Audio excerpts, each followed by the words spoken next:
자, 2030 세대에게 듣는다. 오늘 30대 목사님들 두 분 모시고 이야기를 진행하고 있습니다. 그러면 목사님들 지금 벌써 30대 중반 목회자들이지만 또 신학 공부하면서 전도사 사역도 하고 강도사 사역도 하고 또 이제 목사 안수 받은 지도 벌써 몇 년 지났고 그러면서 벌써 상당히 이 사역에 어떻게 보면 경험이 있어요. 이미 경험이 있고 그리고 어떻게 보면 교육부서나 이 다음 세대에 대해서는 우리 시니어 목사님들보다 더 전문가들이에요. 사실은. 우리 30대 목사님들이 볼 때 그렇다고 하면 우리 한국교회, 특별히 고신교회의 이 다음 세대 20대 또는 10대 어린이들 어떻게 살려야 되겠습니까? 도대체 우리가 이제 어떤 방향으로 나가야 될지 한번 30대 목사님들 입장에서 한번 얘기 허심탄회하게 한번 이야기해 보세요. 네, 제가 먼저 얘기하겠습니다. 예. 저는 그 청소년 사역을 한 15년 정도 했고요. 예. 그리고 저는 중앙대학교 대학원, 일반 대학원에서 청소년학까지 공부를 했습니다. 어떻게 해야 다음 세대를 좀 더 살릴 수 있을까? 그리고 이제 청소년들에 대한 그 마음이 좀 각별했거든요. 그런데 이제 60대 목사님들, 50대 목사님들, 이제 다 담임 목사님들이죠. 40대 담임 목사님들 이렇게 만나뵈면서 이야기를 할 때 공통적으로 나오는 얘기가요. 다음 세대 어떻게 해야 되나? 난 50대 목사님도 다음 세대 어떻게 해야 되나? 40대 목사님들도 다음 세대 어떻게 해야 되나? 얼마 안 되는 30대 목사님들하고 담임 목사님들하고 모임해도 다음 세대 어떻게 해야 되나? 이제 이게 공통적인 좀 이슈인 것 같은데요. 제가 여러 가지 이제 사역을 하면서 느낀 거는 지금 코로나 시국과 더불어서 좀 과거에 부모가 자녀를 신앙교육했던 그 모습으로 좀 회귀해야 되지 않나 그렇게 보고 있습니다. 저희 교회 같은 경우에도 이제 대부분이 다 불신자 가정 아이들이었는데 코로나가 터지고 하면서 사실 솔직히 고백하면 교육부서를 다 없앴습니다. 없어진 거죠. 기존의 교육부서. 네네. 그래서 초등부도 없어지고 물론 이제 그 부모 자녀 같이 나오면서 신앙생활하는 그런 것도 있지만 워낙 뭐 2명, 3명이기 때문에 그냥 없애고 또 뭐 유치부도 마찬가지고 그 다음에 뭐 중고등부도 마찬가지입니다. 이참에 우리가 온 세대 예배로 좀 돌아가자. 통합 예배. 근데 기존의 한국교회에서도 이런 통합 예배에 대해서 많은 관심을 갖고 시도를 했으나 제가 알기로는 적지 않게 좀 실패도 했을 거라고 생각하는데요. 그 이유가 뭐냐면 그냥 통합 예배라는 그 좋은 겉모습만 보고 무조건 뛰어들면은 사실 기존까지 이제 아이들이 나눠진 이제 교육부서라든가 가정에서 신앙교육이 안 된 상태로 이것을 접목해버리면 이 여러 가지 좀 어려움들이 있더라고요. 이것이 어디서 결정적으로 잘 드러나게 됐냐면 코로나 사태로 인해서 코로나가 작년에 막 극심했을 때 확진자가 나온 교회에서 어쩔 수 없이 이제 온라인 예배를 할 때 이게 다 드러났던 거죠. 부모님은 앉아서 온라인 예배를 드리려고 하는데 여지껏 마지못해 손잡고 끌려갔던 아이들이나 이 신앙이 없던 아이들이 이제 온라인 예배에 집중하기 쉽지 않지 않습니까? 어쨌든 뭐 드렸단 말이에요. 그 다음에 이제 부모님도 이제 우왕좌왕하는 거죠. 여지껏 자녀하고 신앙의 소통을 했던 것이 아니라 교회의 위탁교육 형식으로 다 맡겨버렸고 그리고 자녀의 손을 붙잡고 난 교회에 데려가는 것만으로도 신앙교육을 다 했다라고 생각한 부모님들이 제가 만나보면서 얘기하니까 거의 대부분이더라고요. 네. 그럼 교회에서 신앙교육 하려면 학교 보내듯이 혹은 학원 보내듯이 교회도 수요, 금요, 뭐 토요, 뭐 주일까지 해서 그렇게 가야지 이제 감당면 하는데 그것도 세상에서는 5일, 6일 아침부터 저녁까지 교육받고 고작 주일날 한 번, 뭐 1시간 예배 드리게 하면서 신앙교육 다 했다? 이거 필연적으로 무너질 수밖에 없다고 보거든요. 그래서 좀 그와 같은 이제는 좀 통합된 형태로서 부모가 자녀의 그런 신앙 양육을 하고 좀 교육을 하는 이런 모습으로 좀 돌아가야 된다. 함께 예배해야 된다. 함께 신앙생활을 해야 된다. 그런 통합 예배 사실 굉장히 중요한 거예요. 저희가 10대 때 학교 다닐 때는 중고등부 예배가 있긴 있었지만 모든 학생들이 다 그 소위 말해서 어른 예배에 참석을 했어요. 어른 예배에 참석해서 어른들과 같이 예배하고 담임 목사님 설교 듣고, 예? 그 당시 제가 들을 때 그 소위 우리 신사참배 반대해가지고 추록성 감옥 갔다 온 목사님 설교 듣고, 그렇게 하다 보니까 자연스럽게 학교를 졸업하고도 어른 예배 나가는 게 전혀 생소하지가 않았는데, 얼마 전까지만 해도 뭐 중고등부 예배, 10대 예배 드리고 청년 대학교 예배만 드리던 학생들이 갑자기 졸업하자마자 어른 예배 가라니까 이게 찬양가도 모르겠고 생소하고 이질감이 생기잖아요. 그러니까 지금 이 목사님 통합 예배라는 게 굉장히 저는 그 방향성이 그게 맞다 이런 생각이 들고, 정 목사님은 어떻게? 네, 저는 여기서 참 고민을 많이 하고 누구나 다 많은 고민을 가지고 있겠지만 하고 싶은 말이 참 많은데, 일단 통합 다 하세요 예배, 하고 싶은 거. 네, 통합 예배랑 가정 안에서 신앙교육의 중요성을 말씀해 주셨기 때문에 그 부분을 제외하고, 저는 여러 가지를 고민했을 때 다음 세대를 어떻게 살리고 어떻게 섬겨야 되냐, 교회 안에서 어떻게 돌봐야 되냐라고 하면은 저는 한 5가지를 생각해 봤는데, 먼저는 학생들이 줄어들고 있다는 상황을 우리가 좀 겸허하게 인정하고 받아들여야 된다. 일부 세워지는 신도시 그런 곳을 제외하고는 학생들이 점점 줄어들고 있습니다. 제가 이전에 경기도의 한 교회에서 사역했을 때, 제가 처음 갔을 때 그 학교에 입학하는 1학년 학생들이 100명이 그래도 넘었습니다. 근데 3년이 지나지 않아서 100명이 안 되더라고요. 근데 그게 벌써 5, 6년 전의 이야기니까 지금은 그 학교에 신입이 입학하면은 많아봐야 한 5, 60명? 진짜 많아야 막 80명. 그럼 학생이 점점 줄어들고 있는 상황에서 교회 앞 학생들이 줄어드는 건 좀 당연한 거 아닌가. 물론 이제 나가면 많은 친구들이 있겠지만은 거기에 스트레스 받지 말고 네, 우리가 겸허하게 인정하고 받아들이자. 그리고 둘째로는 제가 이제 부교육자로 사역을 하면서 많이 느꼈던 건데, 교회가 너무 좀 성급해하고 조급해하지 않나. 기존에 이제 어른들이 뭐냐면 우리가 교회에서 다음 세대를 살리겠다. 이제 대부분 많은 예산이 투입이 되지 않습니까? 그런데 1년, 2년, 3년 지나고 나서 우리가 이 정도 예산을 투입했는데 왜 학생들이 안 되냐? 이런 반응을 이제 경험할 때가 있습니다. 그런데 물론 예전처럼 이렇게 폭발적으로 학생들이 늘면 좋겠지만 사실 이 시대가 좀 어려운 시대이기 때문에 그런 걸 경험하지 못하는 상황이 대부분이기 때문에, 그래서 저는 마음가짐을 바꾸어서 성장주의 관점으로 보지 말자. 네, 그래서 우리가 씨를 뿌리면 하나님께서 언젠간 또 열매를 맺게 해주시지 않을까라는 생각을 해봤고요. 그 다음에 셋째로는 이제 말로만 다음 세대라고 하지 말자. 제가 일부에서도 언급했지만은 성도님들이 희생하고 관점을 좀 새롭게 하고 예산만 주고 나서 우리는 다음 세대를 위해서 열심히 했다 하지 말고 전 교회적으로 영역을 좀 집중을 해가지고 그렇게 다음 세대를 위해서 예를 들어서 뭐 교회 구조도 바꾸고 모임할 수 있는 장소도 만들고, 분명히 그렇게 되면은 교회 자원은 한정적이기 때문에 이제 성도님들, 일반 어르신 성도님들이 조금 이렇게 어려움을 겪을 수도 있는데, 그래도 우리는 과감하게 한번 투자해보자 라는 생각으로 전 교회가 합심해서 그 일들을 감당한다면 조금 또 다른 좋은 효과나 성과가 있지 않을까라고 생각을 했고, 또 아까 전에 우리 목사님께서도 말씀해 주셨지만은 청소년 시기에 너무 많이 제한한다, 하지 마라 하지 마라 이렇게 이야기를 하는데, 이렇게 제한을 하다 보면은 학생들이 능동적으로 참여할 수 있는 그런 장들도 좀 줄어들게 되겠고 학생들이 수동적으로 신앙생활에 참여하지 않을까라는 생각을 해보게 됩니다. 그리고 마지막으로는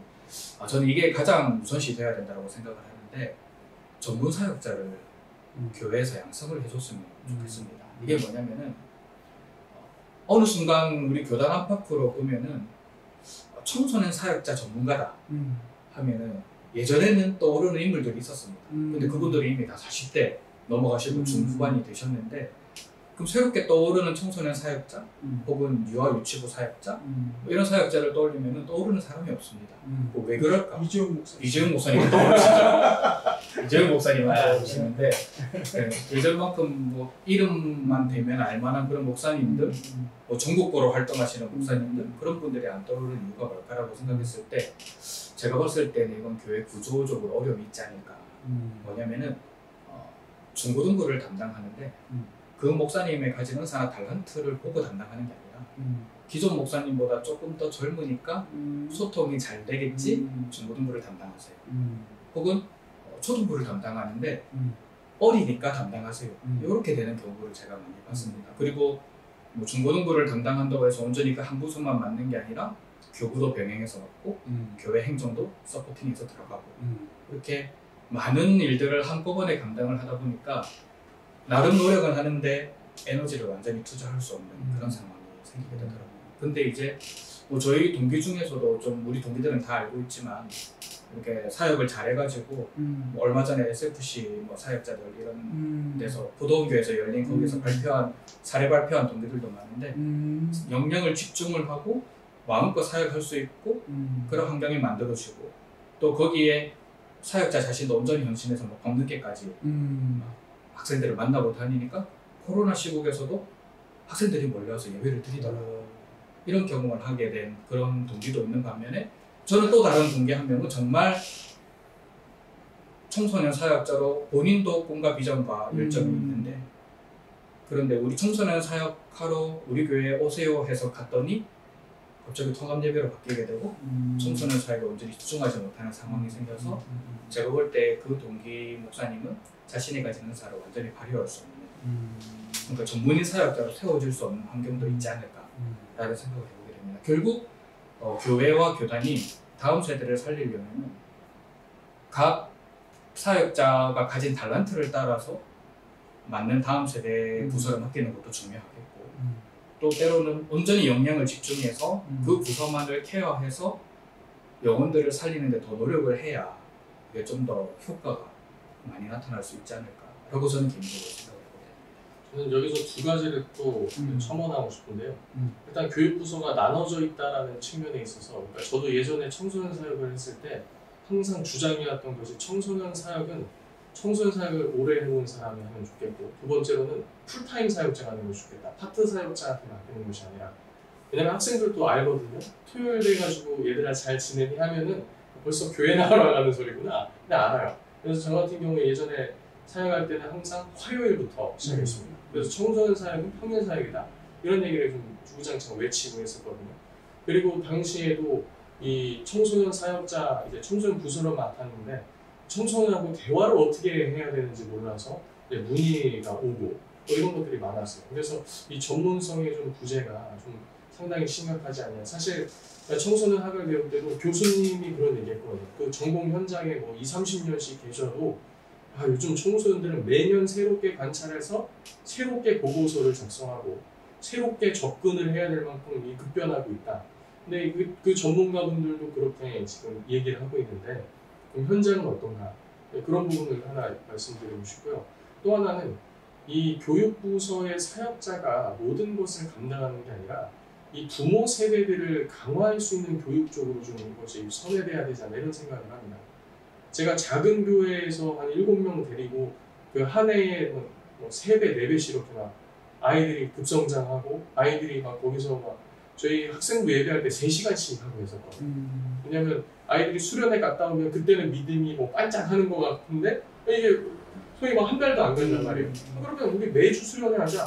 이렇게 해서 막 매주 2-3시간씩 예배 드리고 새 친구 오면 거기서 함께 활동도 하고 예배 드리고 이렇게 했는데요.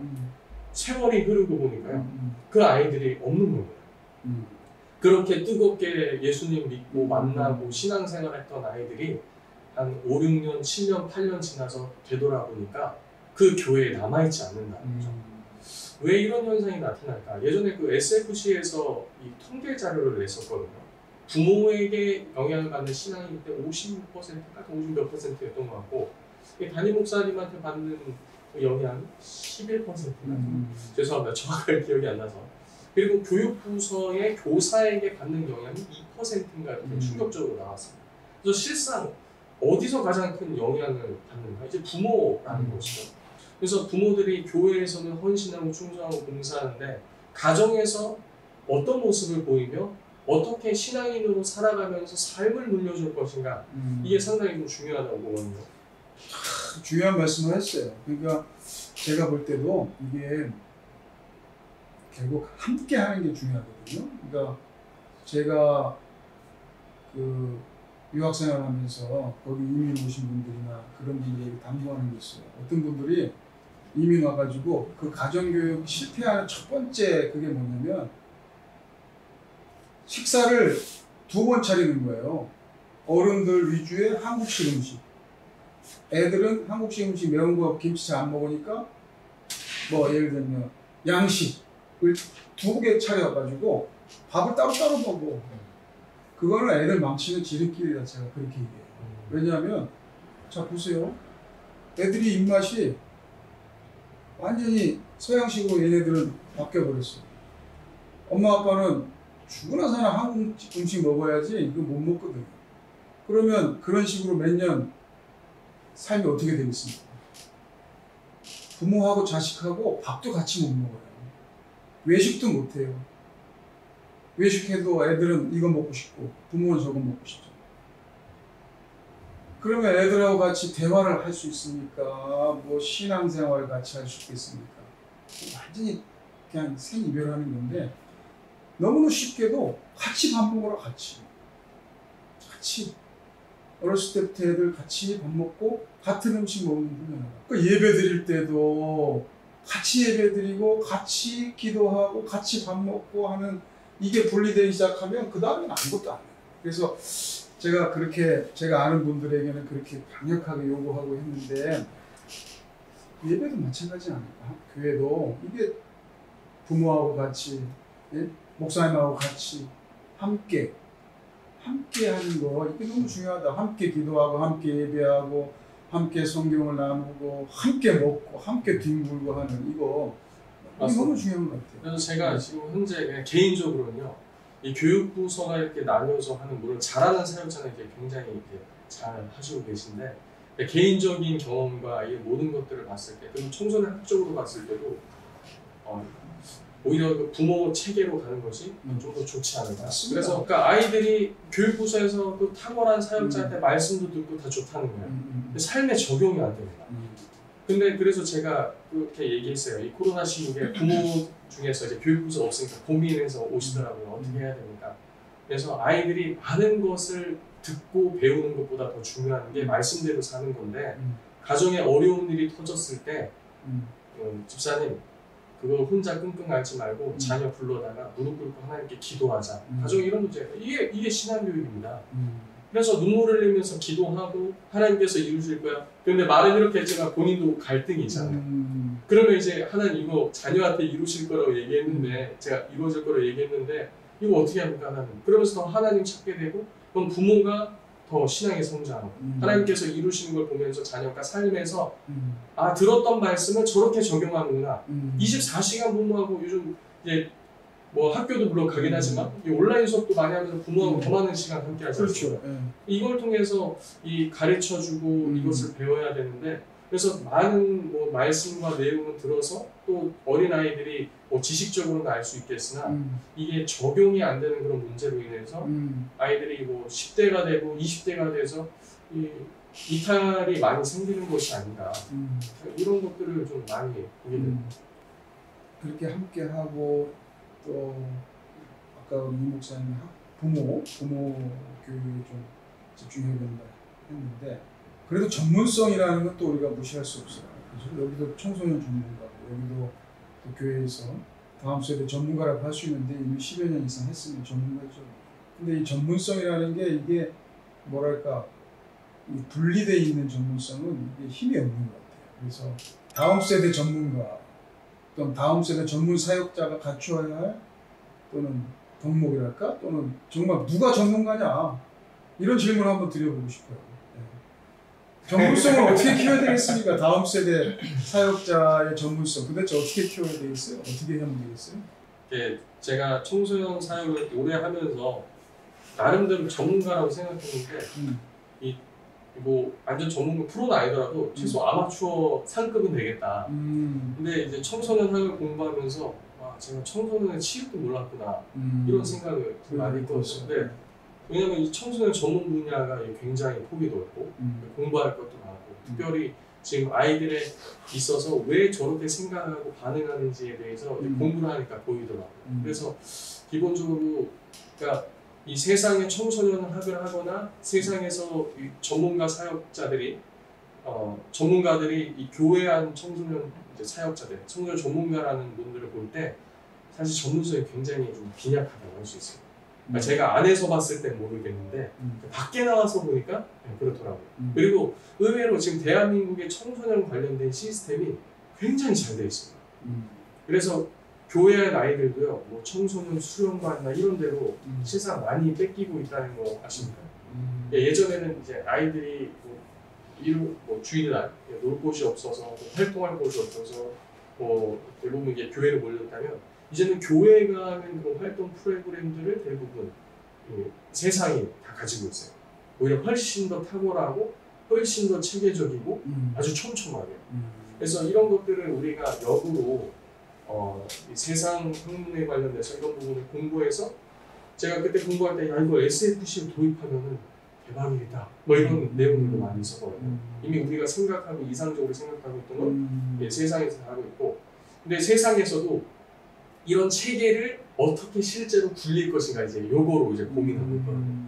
그래서 그런 부분에 있어서 우리가 이 세상에 있는 청소년 관련된 아동 관련된 학문도 좀 이렇게 살펴보면 어떨까 좀 이런 생각하고 진짜 청소년 전문가는 사실 또 똑같은 얘기지만 자기 자녀에 있어서만큼 부모라고 생각합니다. 그래서 부모만큼 자녀를 잘하는 사람이 없거든요. 그래서 자녀에 있어서 사실 이 청소년 전문가들이 부모를 잘 교육시켜서 부모로 하여금 탁월하게 신앙교육을 할 수 있게끔 그래서 오히려 지금 청소년 사역자들 아이들을 불러모으고 이렇게 교육을 하는데 이제 청소년 사역자가 부모들을 불러 모아서 교육을 하고 이와 같이 또 부모들이 중요한 말씀. 아이들을 교육하게끔 청소년 사역자 진짜 전문가는 그 청소년들의 부모를 변화시키고 그들을 동기부여하고 그들을 말 그대로 자기 자녀의 신앙양의 책임자로 만드는 그 사람이 진짜 전문가다. 저는 그 적극적으로 동의합니다. 우리 정 목사님 어떻게 생각해요? 네, 뭐 저도 이재용 목사님 말씀하신 거에 동의를 하고 이제 우리가 다음 세대라고 하면은 아무래도 좀 포커싱이 청소년에게 가기 마련이긴 한데 조금 더 폭넓게 생각을 해서 또 유치부에서부터 또 대학 청년부까지 이렇게 좀 젊은 층이라고 우리가 조금 더 넓게 생각을 해본다면 결국 전문성을 기를 수 있는 거는 교회에서 시간도 많이 배려해줘야 되고 예를 들어 목사님 같이 청소년학을 공부하겠다 그러면은 교회에서 어느 정도 시간도 배려하고 재정도 지원이 돼야 될 것 같고요. 이런 것들이 좀 많이 필요하고 또 무엇보다도 제가 앞에서도 말씀드렸지만 달란트와 은사에 맞는 사역 배치가 필요하다. 정말 유치부 사역을 잘하는 강도사님 한 분을 제가 알고 있는데 그분이 만약에 유치부 사역이 아니라 다른 부서를 맡았다면 과연 그 자신의 장점을 발휘하고 캐치해낼 수 있었을까라는 생각을 저는 종종 했었습니다. 함께 사역을 할 때. 그렇게 그만큼 맞는 은사에 맞는 것을 담임 목사님이나 성도님들이 함께 고민하면서 당회에서 고민하면서 이 사역자분은 이 부서에 가는 게 맞겠습니다. 나이가 만약에 더 많더라도 뭐 초등부를 할 수 있다고 저는 생각을 하고요. 그런 것들을 통해서 전문성을 기르는 것이 필요하다고 생각을 하고 결국 전문 사역자는 자신이 사역하면서 행복하고 또 그 영혼들을 믿음 안에서 하나님 말씀으로 잘 키워나가고 그리고 이제 거기에 목사님께서 말씀해 주신 것처럼 부모들과의 유기적인 소통과 교육을 통해서 계속해서 다음 세대를 세워나간다고 한다면은 그런 전문가로서 세워질 수 있지 않을까라는 생각을 해보게 되고 그 다음에 한 가지 안타까운 건 뭐냐면 우리나라 교회 구조상 어쩔 수 없는 부분이긴 하지만 그렇게 청소년 사역을 했거나 뭐 전문 사역을 했던 분들이 결국에는 나이가 들면 담임 목사님으로 다 가시더라고요. 근데 저는 정말 이 제도가 조금 더 치열한 논의와 여러 가지 것들을 통해서 중고등부 은퇴 목사님 예를 들면 뭐 중고등부 담당 원로 목사님 안 되겠지만 그래 그 정도로 꼭 담임 목사님이 돼야 뭐를 인정받고 또 교계 안에서 활동을 할 수 있고 이런 개념이 아니라 그렇게 자기가 가지고 있는 전문 분야에서 오랫동안 헌신하고 또 그것들을 통해서 또 다른 사역자들을 함께 동력해서 세워나가고 그렇게 전문성 또한 계속해서 대물림 될 수 있다면 다음 세대를 살리는 데 더 좋은 계기가 될 수 있지 않을까 생각합니다. 네, 얘기 듣다가 좀 생각나는 게요. 이 유치부, 초등부는 이 뭐랄까요? 아이들이 또 연령대가 어리다 보니까 사역자가 아이들에게도 집중하지만 이 부모들이 함께 참여하고 그렇죠. 부모들이 또 많이 사역자로 대화하고 이게 참 많습니다. 또 어리면 어릴수록 부모가 자녀에 대한 관심이 참 많아요. 근데 아이들이 이제 초등학교로 가면 저학년 때 많지만 점점 고학년으로 올라가면서 관심도가 조금 하락하고요. 사춘기 아이들이 접어들면서 이게 더 하락하면서 부모도 힘드니까 이제 위탁을 많이 하거든요. 근데 그게 또 어쩔 수 없는 게 이제 가족학을 보면요, 이 생애주기 사이클이 있는데 이 생애주기 사이클에 있어서 40대가 이 삶에 있어서 이 승진도 해야 되고 이제 부모의 그런 갱년기도 이제 맞이하고 인생에 있어서 사춘기 자녀라는 것을 사춘기 자녀를 처음 대하니까 이제 부모도 너무 버거운 겁니다. 그래서 이 삶의 만족도 그래프가 상당히 떨어져 있는데 그때 또 아이들도 떨어지거든요. 사춘기라는 것을 겪고 뭐 자아 정체감이라든가 아니면 자기의 미래에 대한 진로를 생각하면서 굉장히 혼란스럽기 때문에 이 같이 떨어지는 굉장히 좀 어려운 시기라는 거죠. 그리고 아이들이 또 입시를 맞이하기 때문에 부모들도 아이가 그저 좀 성적을 잘 받았으면 좋겠다 하면서 이제 더 그 입시 현장으로 몰아감으로 인해 이 부모하고 자녀하고 소통도 많이 끊기고요. 근데 이런 것들을 이제 힘들지만 이 부모들을 좀 잘 고치시키면서 이 유치부, 초등부 저학년 때 가졌던 그런 열정과 그런 교육하고자 하는 열망이 계속해서 좀 이어질 수 있게끔 사실 그 자녀 세대들 이 자녀하고 소통 잘하는 이 홈스쿨이라든가 대안학교 부모들 보면요, 자녀가 중학생, 고등학생인데 오히려 막 아주 든든한 이 지원자처럼 서로 토론도 하고 서로 대화도 하고 너무 이게 좋거든요. 그래서 그런 부분을 한국 교회가 이런 부분들을 함께 좀 잘 어우를 수 있게 한다면 이 사이클을 잘 살려서 이 하락하는 것을 좀 지지해주고 받칠 수만 있다면 또 더 좋은 모양새를 가져갈 수 있지 않을까 이런 생각이 듭니다. 그래서 소위 좀 잘 되는 대안학교는 아이들 교육만 신경 쓰는 게 아니라 학부모 교육을 네, 맞습니다. 그 교회 담임 목사 직접 하더라고요. 그래서 학부모들을 잘 지난번 우리 그 대안학교 특집 코다 TV에서 그랬잖아요. 그래 뭐 부모 마음대로 안 되는데 대안학교 보내도 잘 안 되죠. 그랬더니 부모 마음을 바꿔야 된다. 부모 마음 자체를 바꿔야 된다. 그게 참 정답인 것 같아요. 그런 걸 그럼 교회에서 해야 될 것 같고요. 그래서 하여튼 우리 두 분 말씀 들으니까 하여튼 교회가 다음 세대를 위해서 할 수 있는 역량은 있는데 그 방향성에 어떤 좀 전환이 있어야 되겠다 이런 생각을 하게 되었습니다. 자, 그렇다고 하면 이제 우리가 오랜 시간 벌써 얘기하고 있는데 30대 목사님들이 보는 우리 한국교회, 뭐 작게는 보신교회 미래 어떻게 좀 밝습니까? 어둡습니까?